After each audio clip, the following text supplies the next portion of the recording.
Japonicus'tan herkese merhabalar arkadaşlar. Çok merak ettiğiniz konuları ve soruları Instagram üzerinden bir anket yapmıştım. Şimdi onun cevaplarını çok enteresan bir karaktere sahip olan bir Japon arkadaşa soracağım, danışacağım. Bana yaklaşık 100-150 tane soru sordunuz. Bunların birçoğu yine cinsellikle alakalıydı. Sormaktan vazgeçin çünkü ben sormayacağım bu insanlara. Çok istiyorsanız da yazın, ulaşın birilerine. Çok merak ediyorsanız onlardan öğrenin. Ben yapmayacağım bunu. Onun haricinde arkadaş hakkında biraz bilgi vermek istiyorum. Arkadaş kendini tanıtacak zaten ama arkadaşın çok farklı bir özelliği var. 34. kuşaktan samuray torunu oluyor kendisi. O yüzden benim için de farklı bir deneyim. Kendisi Kenya'da falan doğmuş. Hayat hikayesi falan çok enteresan. O yüzden şimdi mikrofonu ona vereceğim. Kendisini tanıtmasını isteyeceğim. Konnichiwa.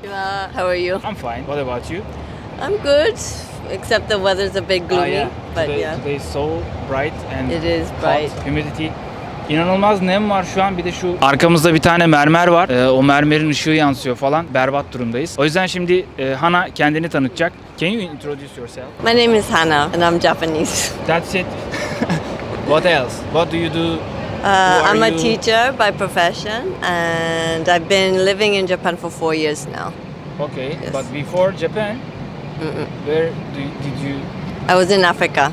Afrika. Yes. Bana kendi hakkında çok fazla bilgi vermedi. O yüzden çok üstelemiyorum. Şimdi bana Instagram'dan yazdığınız soruları bir kısmını en azından arkadaşa soracağım. Bunları da bir önceki videodaki gibi kesinlikle herhangi bir sıralamaya falan koymadım. Çünkü böyle daha enteresan oluyor. Eğer böyle fokuslanırsak bir konu üzerine dağılıyor, uzuyor falan hiç gerek yok. O yüzden sırasıyla soruyorum. Okay, Hana. First question. What do you think about the beard of men? Personally, I'm not a big fan of beards, but it depends on the person. I think some guys look better in beards. But there are some guys who look better shaved. Oh, okay. So She's talking about me. What do you think about Turkish men if you met someone? I don't know them too well, but the ones that I've met have been very friendly and very open. This is the maybe most difficult question. One guy asked that what makes Japan very special for Japanese people? Japanese people are working very hard and spending a lot of time for their country. So like there should be some reason. I know this is a custom culture, blah blah, but they want to know. So Honestly, I don't think I've been in Japan long enough to answer that question, but Japan has a lot of interesting things about culture, the food, and I think Japanese people are very proud of that. yeah. They are proud of their country. So I also want to know this question's answer. Making friendship with Japanese people is so difficult. It is very difficult. Yeah. One guy asked how we can melt the ice between us. Good question. I want to ask that myself because I also don't have many Japanese friends because I don't fit in. Because I'm actually very different, the way I think, the way I behave. So it's very difficult for them to accept me, like genuinely. Even as a Japanese. Yeah, even as a Japanese, because I don't read and write Japanese. So that also puts me separate, different from the others. I speak different languages, my background's different. So for them, in front of my face, they'll be like, oh, yeah, that's so cool, that's really nice. But behind my back, you know, Dedikodu. yeah, it's, they might be saying other things. So, Okay. yeah. Okay, I got it. What do you hate the most to be asked? Like what question do you hate that people ask you? When As a they, Japanese. As a Japanese? Well, no, I don't know if this is an answer to your question, but when I say I'm Japanese and then they ask for my name and I say I'm Hannah, they're like, oh, what's your Japanese name? What? Because, yes, there is a Japanese word Hana, which is flower, but my name is not Hannah, it's Hanna. Hanna. So it's an English name, so English they... name from Bible.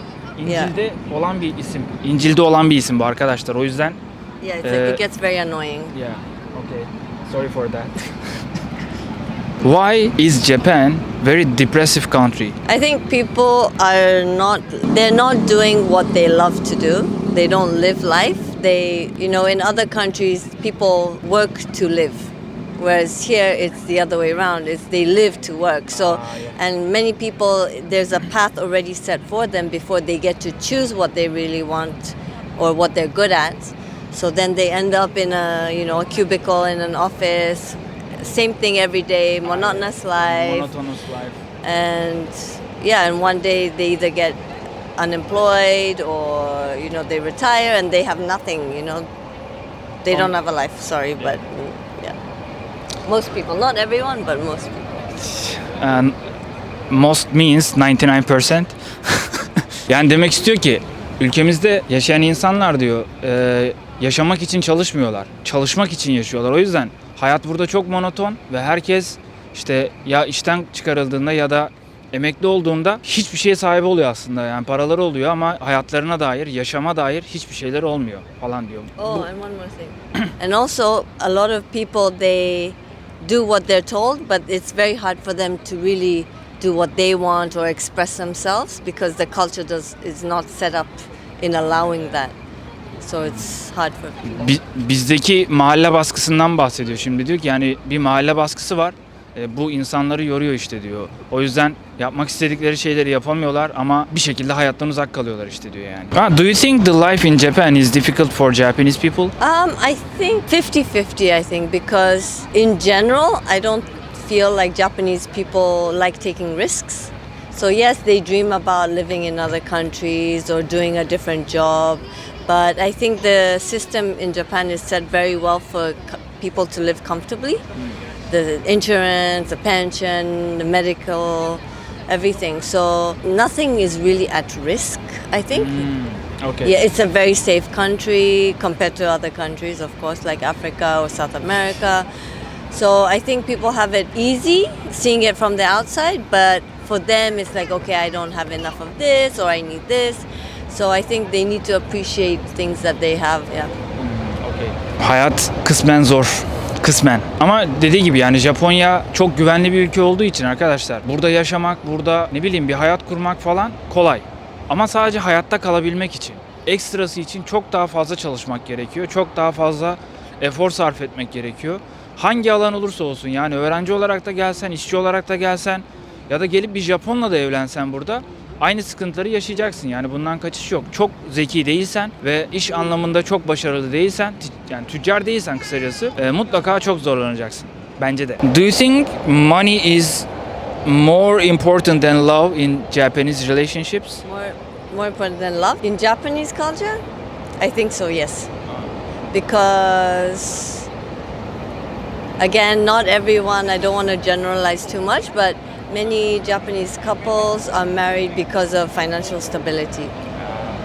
Yeah, because Okay. I think when I was working at a conversation cafe one time, I had a group of guys, just men, and we were just having a conversation, and they were saying when they go on a date with a girl, the girls usually have a checklist, and they always ask like the annual income, if they have a house or cars, and even some foreign friends who went on dates with Japanese girls have told me, yeah, they were asked. Yeah, definitely. Yeah, so It's I important think, here. yeah, so once they have the financial stability, then they're happy, I guess. I don't know. I don't know. It's same. It's That's same what all over the yeah. world, I think. In Turkey we have the same situation. Bizde de aynı şey yok mu zaten arkadaşlar? Yani bu Japonlar paraya değer veriyor, biz değer vermiyoruz falan diye bir şey yok. Bizde de altın istiyorlar. Altının kilogramı bilmem kaç 100 bin lira olmuş. Hala gram gram ya da ne bileyim işte takılar bilmem neler isteniyor. Ev olsun, arabası olsun, maaşı olsun falan filan yani. Dünyanın her yerinde aynı bu. Hayatta kalmak için insanlar birbirleriyle evleniyor ve bunun da getirileri götürüleri var yani. O yüzden Japonlar paraya tamah ediyor. Biz etmiyoruz falan gibi bir şey düşünmeyin. Herkes ediyor. I want to ask this question. Do you think Japanese people are suffered by love pain and how? Like in what way though? Like, For example, you have a boyfriend. Yeah. He suddenly broke up with you. And you... I think the stories that I've been told, okay, this is based on stories that I've been told, they're very clingy. So if the guy breaks up with them, they'll want to get the guy back somehow, you know? Even if the guy doesn't like them anymore. Like for me, if the guy doesn't like me, I don't want to be with them. But here it's like, yeah. Arkadaş ya tokadı koyup oturtanlardan yani. What do you think about the Muslim women? Like they wear hijab or burqa or something? Well, I respect that that's their culture and that's their religion. I respect that. But I think it depends on the individual and their purpose for wearing the hijab. Like, I mean, if they have a really strong belief about wearing the hijab, then why that's not? the reason. But no? not wear it and then do something different. and then there's like a second face somewhere, you know. Okay. Vallahi Müslümanları tanıyor. Ne yalan söyleyeyim. I think Yani they should just be who they want to be. yeah. That's the point. Herkes olmak istediği insan gibi olmalı diyor. Aslında Türkiye'deki en büyük problemlerden bir tanesi de bu. Ya aile baskısıyla kapanıyorlar ya istemedikleri bir hayatı yaşamaya çalışıyorlar. O yüzden işte bu tarz second face dedi ya, insanların ikinci yüzü ortaya çıkıyor. Maalesef çok gördüm yani üniversitede. O yüzden çok fazla yorum yapmayacağım. Okay, what do you know about Geisha culture? Geisha culture, I think a lot of people misunderstand the geisha culture. Geishas are not prostitutes. Yeah. They are Geyşa'lar fahişe değil. Geyşa'lar fahişe değil. Bunu bir tarafa yazın. Onlarla böyle Ankara pavyonlarında yaşadığınız ya da yaşamak istediğiniz şeyleri yaşayamazsınız. Öncelikle onu bir söyleyeyim. they're entertainers. You know, they have the cultural shamisen, which is like the string harp, or they have the what's it called? Like a guitar, but guitar. like the traditional one, and the flute. So the geishas actually go through a lot of training from when they are young, and you cannot just as an adult want to be a geisha and be a geisha. You cannot do that. There's many years of training Like in the dancing. College education. It's like a special school. I think there's a special school. Or something. They have to train many hours, and then they go through different stages until you can reach to be a geisha. Yeah, 2000 hours. I don't know the hours. I read on. Ben Wikipedia'dan falan da baktım bu şeye de. Geishalar arkadaşın dediği gibi fahişe falan değil. Yani bunlar çok ciddi eğitim almış insanlar ve geisha olabilmek için daha çocuk yaşta bunlara eğitim verilmeye başlanıyor.